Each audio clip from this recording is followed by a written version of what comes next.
భూములివ్వడం గౌరవంగా భావిస్తాం. రాజధానికి రెండో విడత భూసమీకరణకు ముందుకొచ్చిన రైతులు. బలుసుపాడు, కంభంపాడులో గ్రామ సభల నిర్వహణ. రాజధానికి రెండో విడత భూసమీకరణకు రైతులు స్వచ్ఛందంగా ముందుకొస్తున్నారు. ముఖ్యమంత్రి చంద్రబాబుపై నమ్మకంతో అభివృద్ధి కోసం భూములు ఇస్తున్నామని అన్నదాతలు అంగీకారం తెలుపుతున్నారు.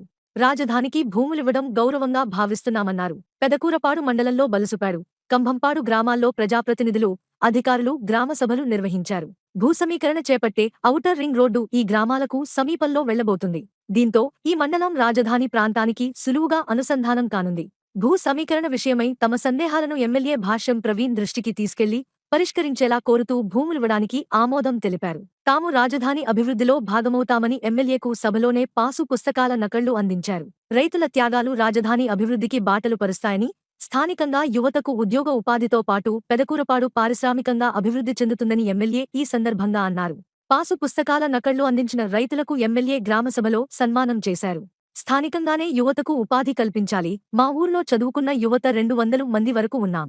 హైదరాబాద్ వెళ్లి ఉద్యోగాలు చేయాల్సి వస్తోంది. రాజధానిలో సాఫ్ట్వేర్ కంపెనీలు తీసుకొస్తే ఇక్కడే సెటిల్ అవుతాం. హైదరాబాద్లో ఉండడానికి నెలకు 10,000 నుంచి 20,000 ఖర్చు అవుతుంది. సాఫ్ట్వేర్ కంపెనీలు ఇక్కడికి వస్తే బాగుంటుంది. మేమంతా భూసమీకరణకు భూములిస్తున్నాం. స్థానిక యువతకు ఉపాధి చూపాలి. తాడిబోయిన హరికృష్ణ, బలుసుపాడు. ఈ ఏడాది సాగు చేసుకోవాలా వద్దా? మాకు నర్సరీ ఉంది. పొలాలు తీసుకుంటే రాజధాని నిర్మాణం ఎప్పుడు మొదలు పెడతారు? ఈ సంవత్సరానికి వ్యవసాయం చేసుకోవచ్చా లేదా? కౌలు ఎప్పటినుంచి ఇస్తారు? రాజధానికి పొలాలు ఇచ్చిన వారికి ఉద్యోగ భద్రత కల్పించాలి. గుమ్మడి ఉషారాణి, బలుసుపాడు.